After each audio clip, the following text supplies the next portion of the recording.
안녕하세요. 김태훈의 현명한 투자자 방송 시작하겠습니다. 본 영상에서 다루는 내용은 투자 권유가 아니며 각개인의 투자 판단에 대한 책임을 지지 않습니다. 별도 SNS 채널 가입을 유도하거나 투자 권유 및 유료 리딩 서비스를 홍보하는 불법 사칭 계정에 유의하시기 바랍니다. 자, 오늘은 한미 반도체에 대해 좀 말씀드리겠는데요. 이 한미 반도체는 대표적인 반도체 장비 쪽이고 특히나 최근 들어서 그 HBM 반도체를 만드는 핵심적인 장비인 TC 본도를 전 세계적으로 거의 최대로 제일 많이 만든다는 그런 회사이기도 합니다. 그래서 이 TC 본도 쪽에 이걸 이제 그 HBM을 생산하기 위한 그 반도체 제조 장비이기 때문에 굉장히 첨단 장비이기도 하죠. 그 기술적으로 장벽이 있습니다. 그래서 다른 경쟁자들이 들어오기엔 굉장히 어렵죠. 왜냐면 이 TC 본도 자체가 반도체 생산 공정 안에서 작동을 하는 거기 때문에 그 엔드 유저인 삼성전자든 SK하이닉스든 미국 마이크론이든 그 회사의 공장 안에서 반도체 공정 내에서 TC 본도가 일을 해야 됩니다. 작업을 해야 됩니다. 그렇기 때문에 그 반도체 회사랑 같이 개발을 해야 되는 것이죠. 그래서 이 자체가 진입 장벽이 되는 겁니다. 그래서 이 TC 본도를 처음에 이제 2017년에 SK하이닉스와 이 한미반도체가 공동으로 개발을 했고, 그리고 이제 한미반도체가 이제 주가 돼서 이제 개발을 했죠. 그리고 개발된 제품을 SK하이닉스 그러니까 반도체 생산 공정 내에서 커스터마이징을 했습니다. 그래서 그 한미반도체는 SK하이닉스에만 TC 본도를 납품을 했죠. 그리고 TC 본도가 이제 주로 만드는 HBM 이 반도체에 대해서 이 SK하이닉스는 목숨을 걸었습니다.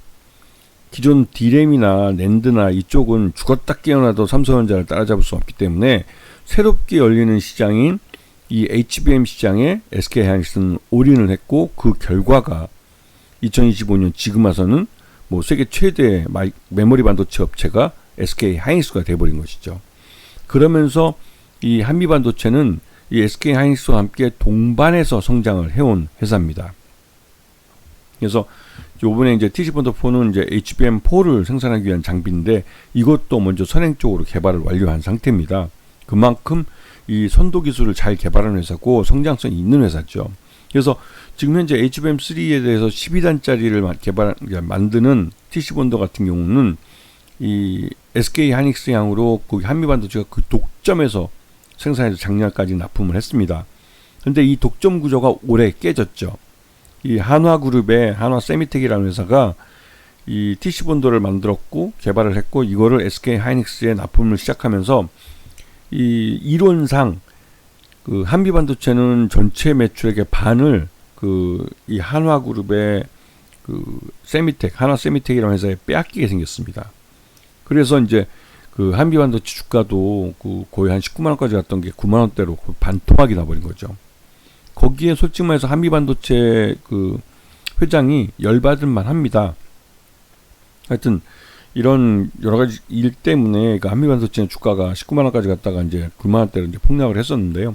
하지만 최근 들어서 한미반도체는 수익처 다변화, 이 SK하이닉스만 목을 메지 말고 중국 업체든 또 미국 업체든 이 그러니까 HBM 반도체를 만들겠다는 회사는 어디든 TC 본도를 주겠다는 태도로 전향적인 태도로 바뀌었습니다. 왜냐면 그 전까지만 해도 SK하이닉스의 독점으로 납품을 해왔기 때문에 그 별다른 수익처를 또 바꾸거나 할 필요가 없었지만 이제는 이 자기 시장 자체를 한화 세미텍이라는 애한테 반을 뺏기가 생겼으니까 이제 한미반도체도 새로운 거래처를 찾아야만 하는 것이죠.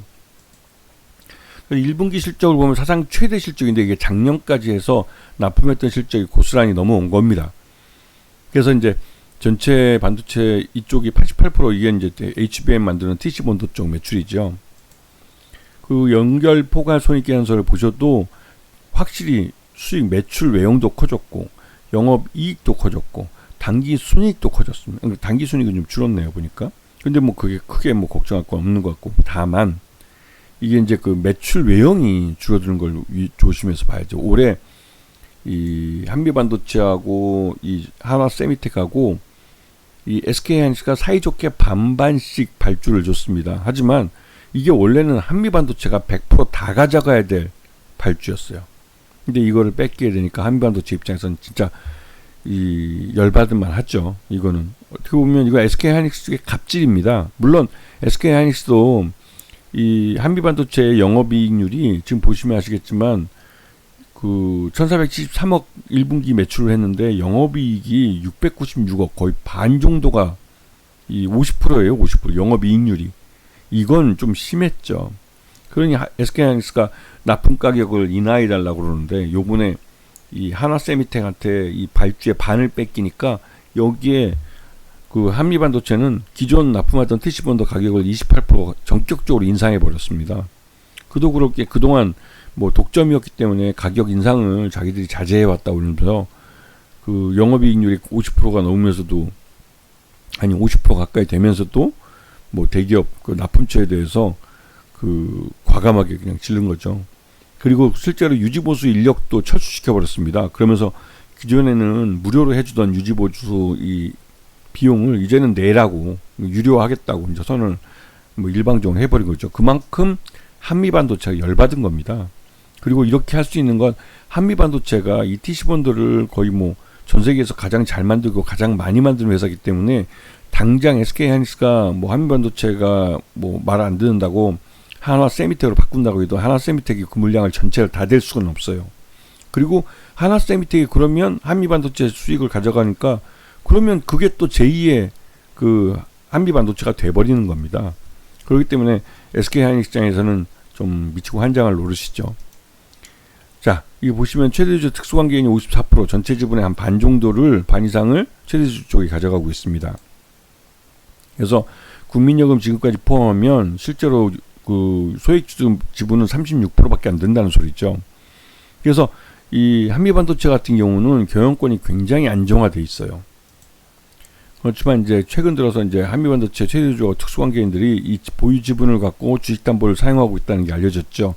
그래서 좀 불안해지는 겁니다. 주가가 하락할 경우에는 반대 매매가 나올 수 있기 때문에 이렇게 되면 경영권이 흔들릴 수도 있고, 특히나 이 한화세미텍, 한화그룹하고 이제 그 기술 특허 그 분쟁이 붙고 있는데, 이런 면 때문에도 솔직히 지금 최근 들어서 한미반도체 주가가 19만 원대에서 9만 원대로 폭락한 게 그 배경에는 뭐 다른 이유가 있는 것이 아닌가라는 그 색안경을 끼고 보시는 분도 많이 있습니다.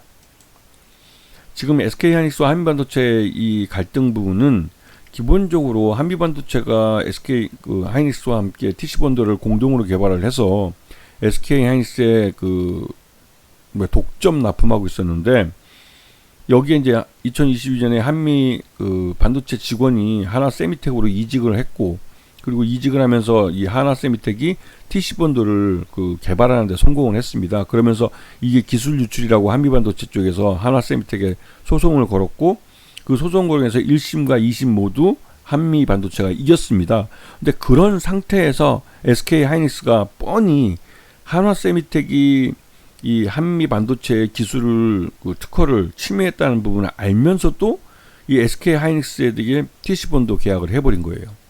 이거에 대해서 한미반도체 쪽은 굉장히 괘씸하게 생각한 거죠. 그래서 SK하이닉스의 그 이천 공장에 파견되어 있는 엔지니어를 전원 철수시켜버리고, 그리고 여기에 대해서 말고래 그 TC본도 이게 이제 유지보수가 안 되기 때문에 그 솔직히 반도체 생산할 때 아주 미세한 차이라도 그 제품 품질에 영향을 미치기 때문에 항상 이 유지보수를 위해서 그 직원, 반도체 장비 업체의 직원이 상주하고 있어야 됩니다. 그래서 SK하이닉스 경영진들이 한미반도체를 찾아가서 이 지금 현 상황에 대해서 대화로서 좀 해결을 하자고 얘기를 했었는데, 근데 이게 이제 어느 정도 얘기가 돼서 결국은 다시 이제 이천 공장에다가 한미반도체 직원들이 그 다시 파견이 됐고, 그리고 SK하이닉스가 이제 그 한미반도체하고 하나세미텍하고 반반씩 그 TC본도 계약 발주를 준 상태입니다. 근데 이제 한미반도체에 대해서 이제 그 한미반도체가 이제 TC본도 이 본딩 Y, 그러니까 본딩 장비에 대한 매출 비중이 거의 80%씩이나 돼요. 그렇기 때문에 이게 반토막이 나버리면 전체적으로 실적이 나빠질 수밖에 없습니다. 그래서 지금 한미반도체 같은 경우는 SK하이닉스 쪽에서 줄어든 그 매출을 미국 마이크론 쪽에서 메꾸기 위해서 미국 마이크론이 HBM4 양산에 있어서 필요한 TC본더 제품을 샘플을 이미 제출을 했고, 이 마이크론에서 퀄 테스트가 끝나면 이 하반기에 이제 HBM4를 양산에 들어갈 텐데요. 그때 TC본들을 대량으로 이 미국 마이크론에 납품하기로 했죠. 그래서 올해 한미 반도체 실적은 국내보다 해외가 많을 겁니다. 그 국내는 SK 하이닉스 향이고 해외는 미국 마이크론 향이죠. 그래서 지금 현재 주가를 보시게 되면 그 외국인 투자가 들어가고 국내 기관 투자들이 좀 팔고는 있는데, 이게 이제 지금 그러니까 미국 마이크론 테크놀로지 지분에 대한 그러니까 미국 마이크론 테크놀로지의 HBM4 엔비디아 향 양산 승인에 대한 이게 아직 불확실하고, 그리고 또 그렇기 때문에 하반기 양산에 대한 불안도 있습니다. 근데 지금 당장 매출액의 반이 날아가는 건 그러니까 한화 세미텍 때문에 그런 거죠. 하지만 이 특허가 1심, 2심 모두 이 한미 반도체가 이겼기 때문에 3심에서도 최종 그 특허심에서도 이 한미 반도체가 이길 수 있습니다. 이기면 이 TC본드, 그 한화세미텍은 TC본드를 더 이상 못 만들게 될 수도 있어요. 그렇게 되면 SK하이닉스에서는 좀 큰일 난 거죠. 왜냐면 그때 가서 한미 반도체가 미국 마이크론에게 매출을 많이 받게 되면 끊어버릴 수도 있습니다. 그러면 뭐 SK하이닉스는 독자적으로 TC본드를 개발을 하든지 해야 되는 것이죠. 상황이 그렇습니다. 그래서 한미 반도체가 뭐 이 SK하이닉스에 갑질을 당하긴 했어도 절대로 뭐 밀리는 상황은 아니라고 볼 수 있겠죠. 그리고 한미 반도체 1분기 실적 기준으로 봤을 때 적정 주가 한 16만 원 정도로 평가되고 있기 때문에 지금은 저평가 구간이 맞습니다. 근데 SK하이닉스는 주 거래처에 대한 불확실성 때문에 주가가 발목이 잡혀 있는 상태죠. 하지만 마이크론 테크놀로지가 이 1분기 실적을 발표하면서, 그러니까 2분기 실적을 발표하면서 나름대로 이제 이런 자신들의 이 앞으로 향후 경영이나 이런 거에 대해서 HBM4에 대해서 언급을 하는데, 그때 뭐 엔비디아 향으로 조기에 양산할 수 있겠다라는 말이 나온다면 한미 반도체는 기사회생하는 것이죠. SK 하이닉스에 대한 의존도도 낮추면서 미국 해외에서 이제 미국 마이크론의 그 싱가포르 공장인가요? 거기에 대한 이제 매출 의존도를 매출을 높이면서 이런 이 매출이 SK 하이닉스에 편중된 그 리스크도 이제 낮출 수가 있게 되는 것이고, 그렇게 되면 한미 반도체는 오히려 더 전화위복이 되는 겁니다. 그러면서 좀 긍정적으로 보셔야 되고, 한미 반도체는 어떻게든 주가를 끌어올려야 돼요. 최대주 지분이 주식담보대출로 사용되고 있기 때문에 주가를 끌어올려야만 그 주식담보대출에 대한 리스크를 낮출 수가 있습니다. 아시겠죠? 자, 오늘 방송 여기서 마치겠습니다. 감사합니다.